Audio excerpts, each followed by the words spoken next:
The battle for Oslo was a brutal yet fleeting success.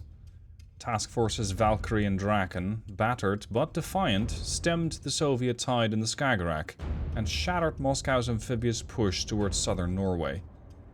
But tactical victories could not reverse the tide of the ground war.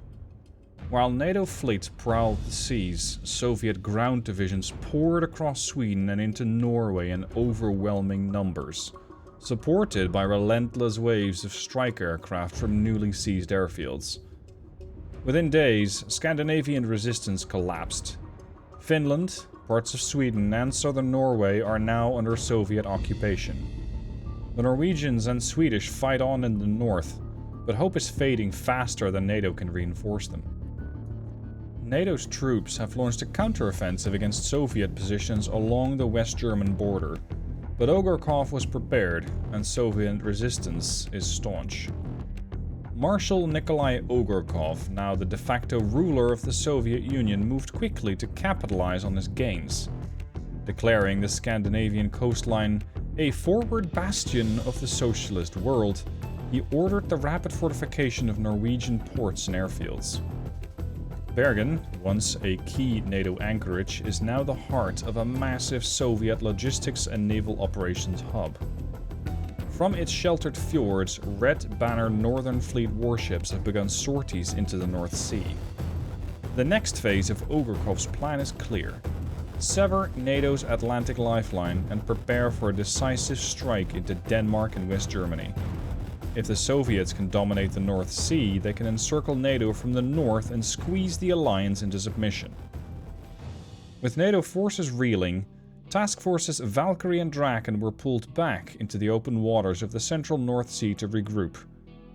Replenished with fuel and munitions and bolstered by fresh intelligence, the battered fleet now face a new, more ominous threat. Soviet Naval Command have deployed a surface action group centered on the Marshal Ustinov, a Slava-class missile cruiser bristling with long-range anti-ship and air defense weapons.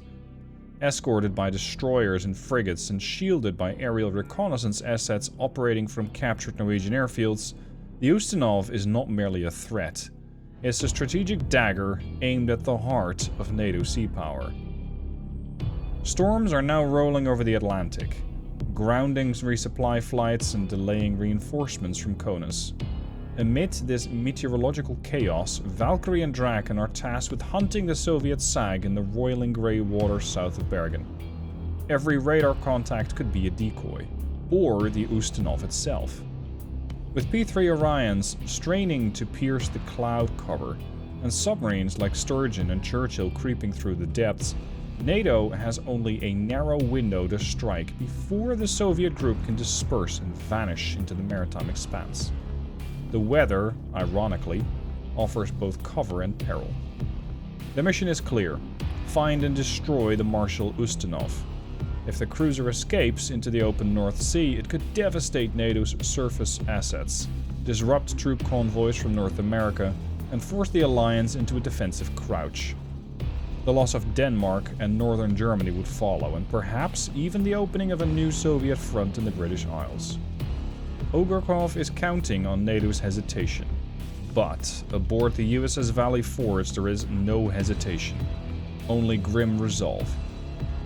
Operation Ustinov's Lament will be the first major naval confrontation in the open North Sea since World War II. It will not be the last. Victory here will not reverse the occupation of Scandinavia, but it could halt the Soviet breakout and keep the Atlantic lifeline intact. For now.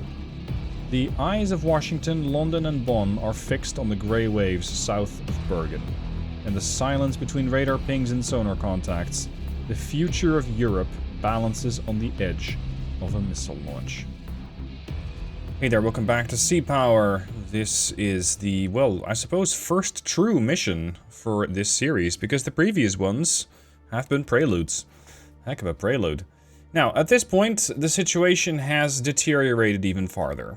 Despite my best efforts, the Soviets have taken Finland, Sweden, and Norway, and that means they can now freely start pushing into the North Sea, where we will meet them. We are to maintain control in the Skagerrak and the northern North Sea. We are to locate the SAG operating out of Bergen. And we are to deny them access to Jutland and prevent any breakout that could threaten the NATO rear or reinforcements arriving from the Atlantic. Now, we do have the Sturgeon and the Churchill again. Yay. Not the Churchill. I don't have anything against the Churchill, it's just their Tigerfish torpedoes, which are fairly awful.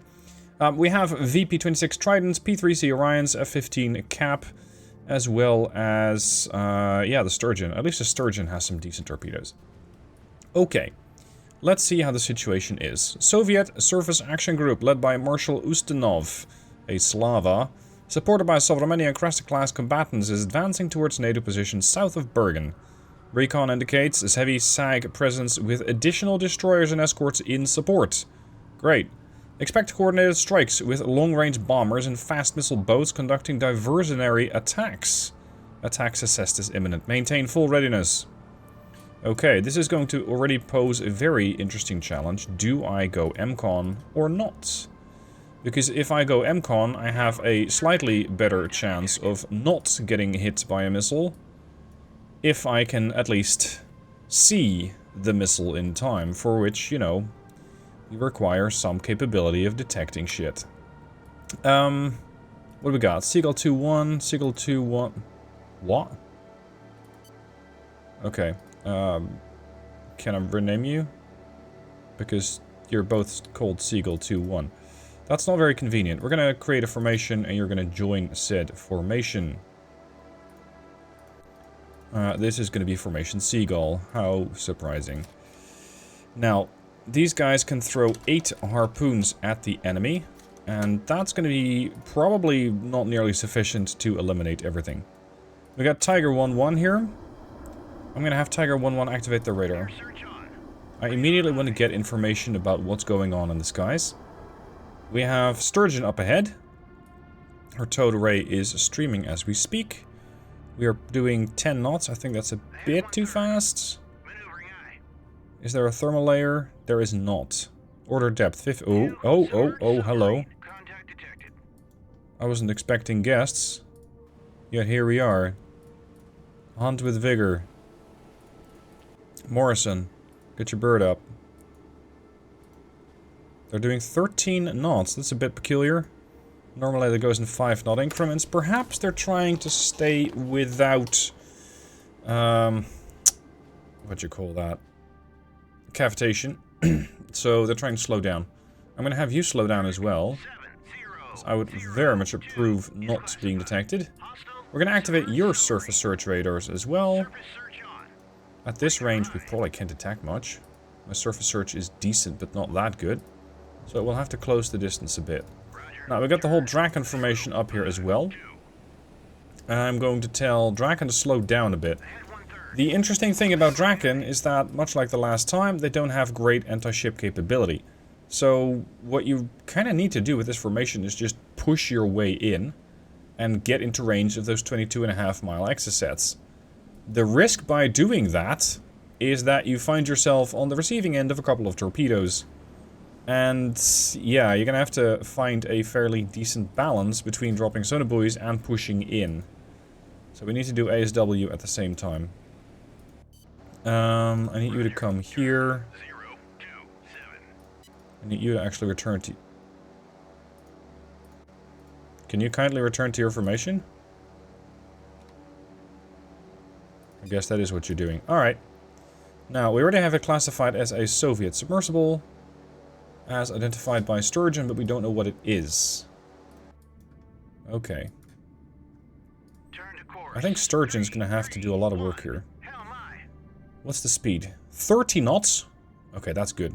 If this is the lead element of their surface action group, that means they're gonna run right over Sturgeon without being able to use a variable depth sonar. And as they can't do that, they probably won't detect Sturgeon. Although there is no layer. That can be a problem. Can be a problem. Alright, I'm going to launch another helicopter as originating from the Kaufman. This is going to serve as another airborne picket. I'm actually tempted just to send up a whole bunch of harpoons towards these things already. This formation isn't in range, but Sturgeon is. Do we know what that is? It could be an Anuchka. I wouldn't be surprised if it is. And if we can eliminate those before they start throwing their missiles in my face, that'd be great. Alright, let's go hunt a submarine. You and you. Let's go. Leader of the formation is the Valley Forge. Valley Forge has a 10-mile safe zone-ish. There. Formation orders, we're going to activate our sonar. We're running on 22 knots, which is fairly fast. I'm going to have another about 10-mile zone here. There. Okay, that's where we're going to start dropping sonar buoys. I'm going to have this formation activate all their sonars as well. And ideally, you would also be able to throw out all the towed decoys and all the variable depth sonars, but you need to do that manually, which is not great. Coventry, towed decoy, active VDS.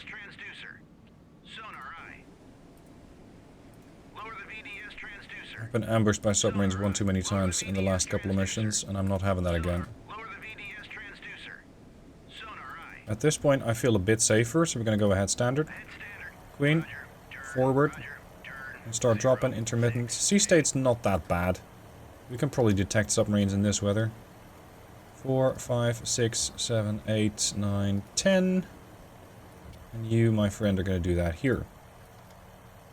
2, 3, 4, 5, 6, 7, 8, 9, 10. Alright. Now, the other helicopter, which was being launched here, I'm going to have you go up to 6,000 feet and prepare your radar. At this point, I am very much expecting that I've been detected by this submarine. Because this formation is making a fairly hefty amount of noise. We're not only moving, so our engines are making noise, but we're also making a hefty amount of noise with our active sonar. Everything's pinging away. So, yeah, they probably know where I'm at. I'm not going to go ahead flank, because that means I cannot use the variable depth sonar. Deploy that, Morrison, deploy that, yes, deploy that. I can try deploying it below the layer, but good luck with that, seeing as there isn't one. At least not presently. Okay. Now, how long is that going to take you? You're doing 137 knots. It's probably going to take you a third a few times, so you'll be there in about 20 minutes or so. Good. We're going to assume that this guy is going to maintain his formation and his speed. If he's doing 13 knots, that means he'll be about 4 miles from his last known location, which would put him right around there. That's where I'm going to throw my first sonar buoy, which is going to be an active one. That's going to be above the layer there. You're going to be the killer, because I'm going to send in my detection bird first. And we do have more helicopters about. I don't know if there's any additional submarines around. I'm thinking the Sturgeon detected this one probably on the towed array. So that's why we were able to detect it fairly quickly from a range of about 20 miles. Oh, we lost the noise on this one. They slowed down to about 7.5 knots.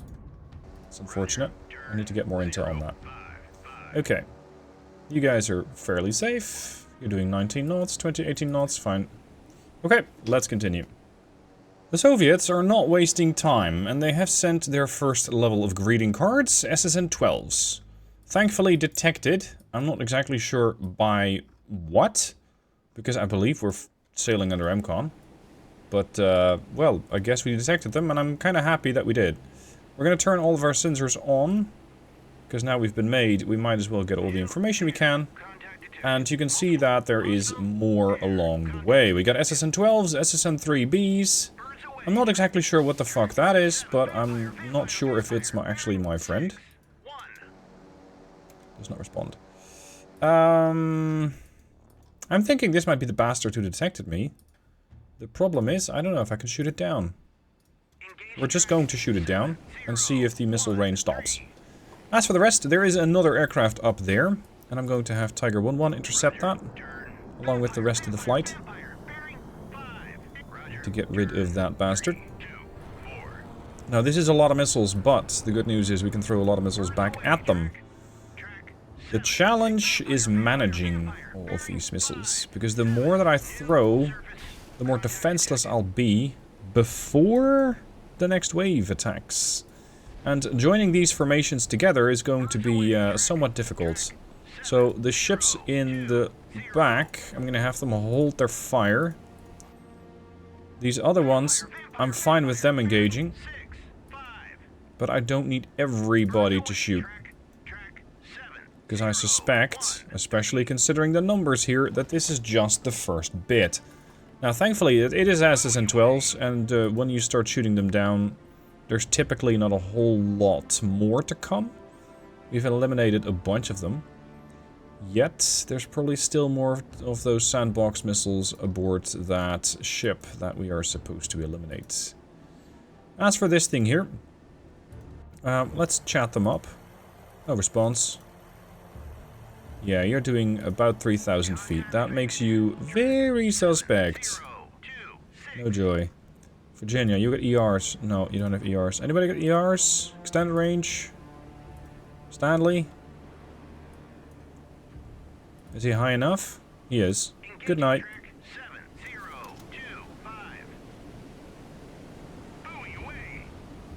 We're gonna warm up the rail. At least, I think.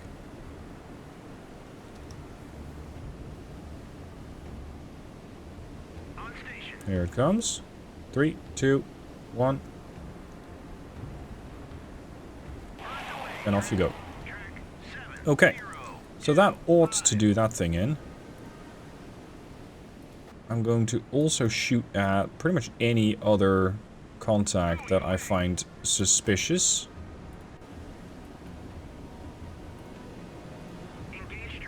And I'm hoping I'm not going to shoot down a civilian airliner in the meanwhile.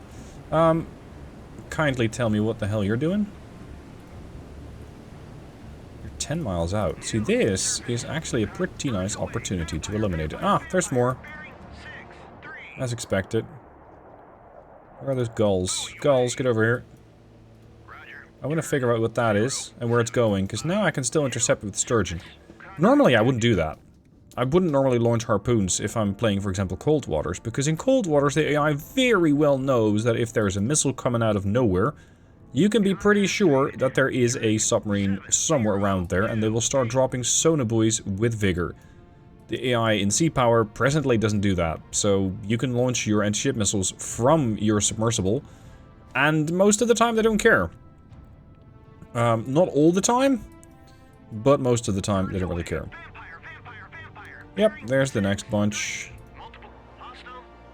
There's the next bunch. Just seeing a couple of helicopters up.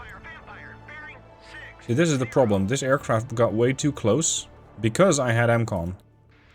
Had I not had that, I might actually have detected it and been able to engage it before.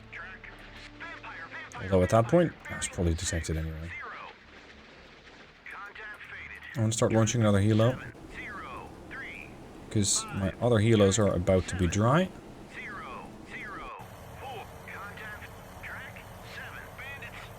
Can I give you a return to home waypoint? No.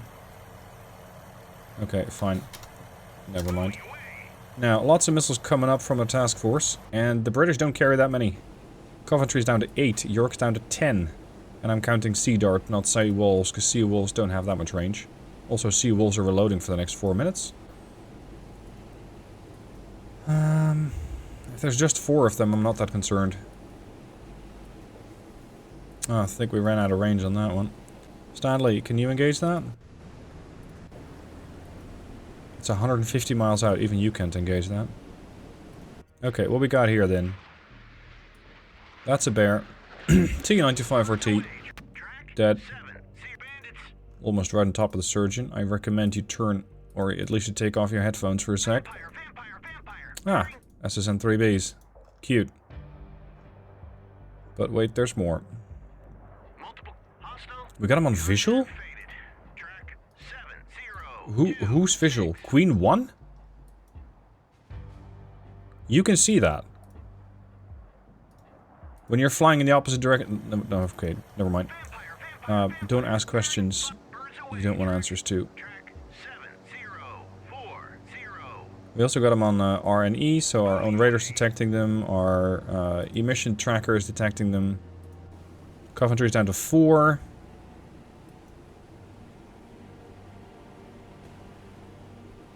What kind of a weird formation is this?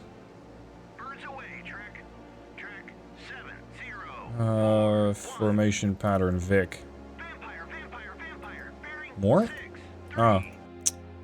Another. Singular? Yeah, he's alone. Alright. What's not alone is a lot of these boys here. So we better start taking measures to prevent their break-in. How are we going to do that? How are we going to do that? If they're going to continue on their course, they're going to go on a course of 179, so basically straight down. Sturgeon has a range of 20 miles, but I'm going to say effectively more like 12, because we're still going to have to chase the contact as it's running off. What I can do is have these guys go south, intercept them with Task Force Draken, intercept them with Sturgeon from the other side, and push them north with Churchill.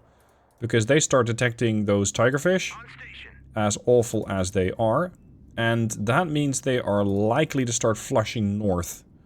At that point, I might be able to eliminate them with the Mark 48s from Sturgeon. First, though, we got a submarine to pick up, and I'm very curious to see if this active marker of mine is still going to be pretty much on the money. Tiger 1, you're getting... No, you're not getting too close yet, but you're getting fairly close. Veer off for a little bit. Because I'm assuming that there is a 50-mile no-fly zone here, which extends all the way there.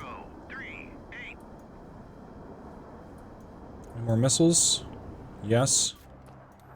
I've just entered sea skimming mode. Sea Dart on track. Missed it. Next Sea Dart.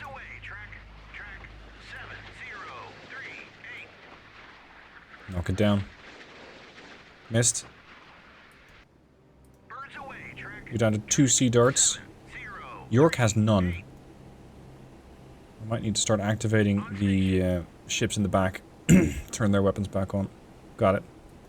Alright, good. Well done. Now, let's see what we find here.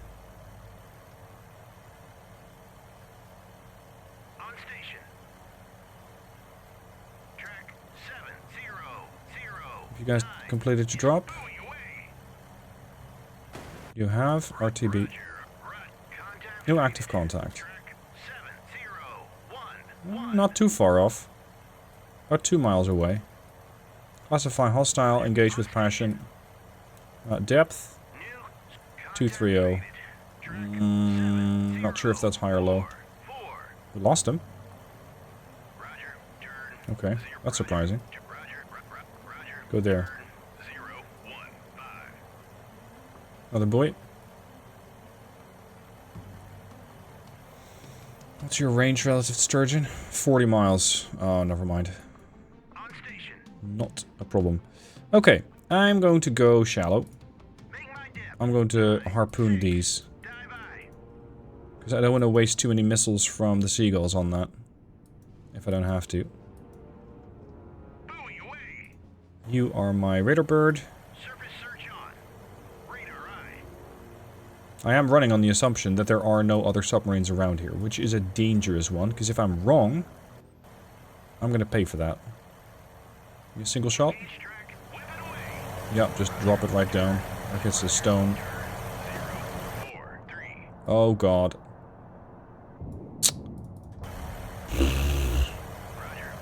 Low. The lower you fly with a Sea Sprite or any other helo, the more likely you are to get your torpedo away without slamming into the ground. Because it's so shallow here that your torpedoes tend to just not make it into the water safely. The higher you throw them into the water from, the more likely you are to slam them into the ground. So now we're going to come around. We're going to maintain 20 feet. Bandits? Okay, I'll deal with you in a second. Here's the location of said bandits. 7013 classified hostile air. They just turned their radar on. It's not an airliner. Okay. No. Come on, you had minimum engagement range. Just fly in the right direction, okay?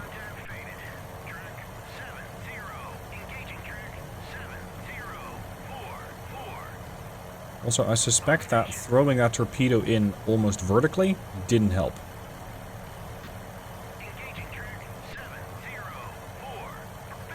Missiles. Damn it. See if these ones will go through. Yeah, see, once they got horizontal speed, they're fine.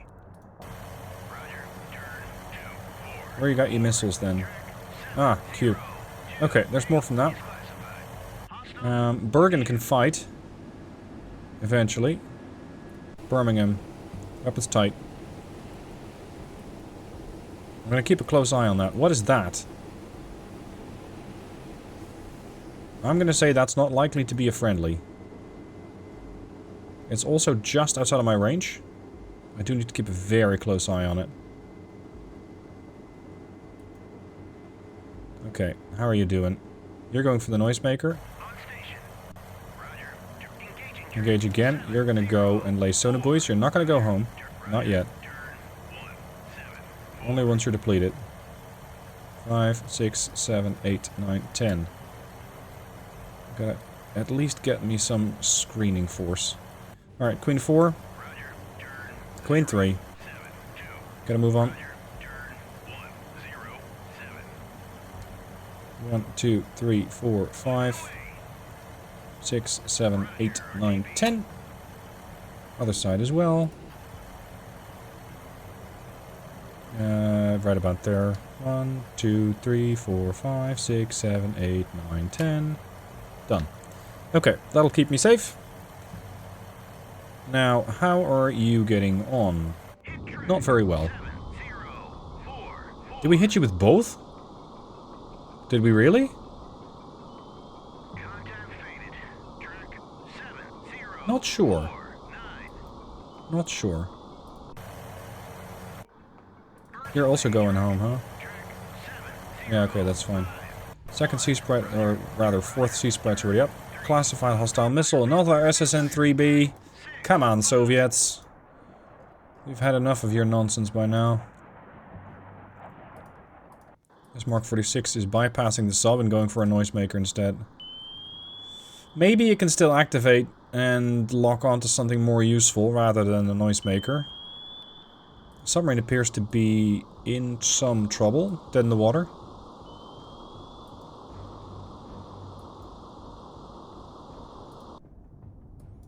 Alright, you're ready to strike. You are ready to strike. Let's go strike. The challenge is that these guys are fairly close together. But whatever. 2, 2.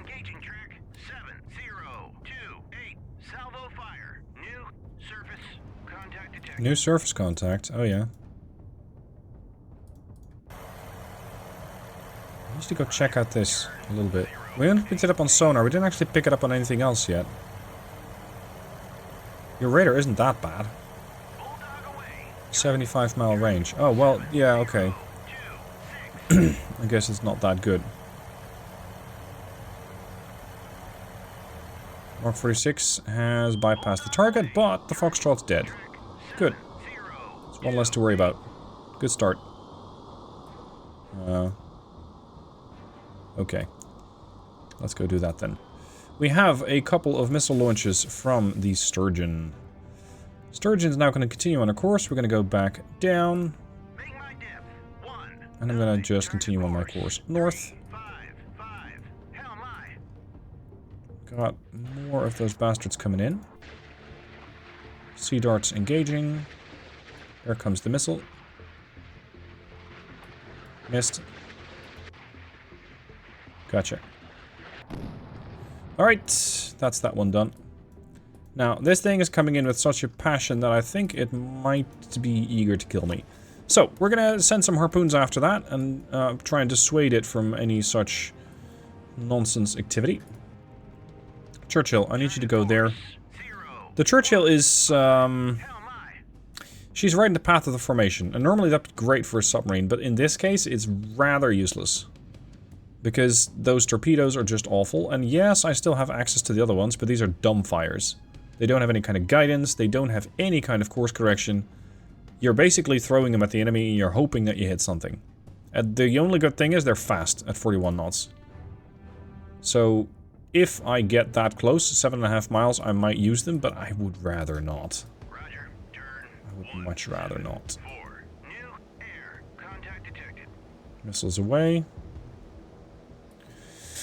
I'm thinking there's too much stuff here. I can throw 8 harpoons at them. I just very much doubt they'll get through. So I don't think that's worth my time and effort.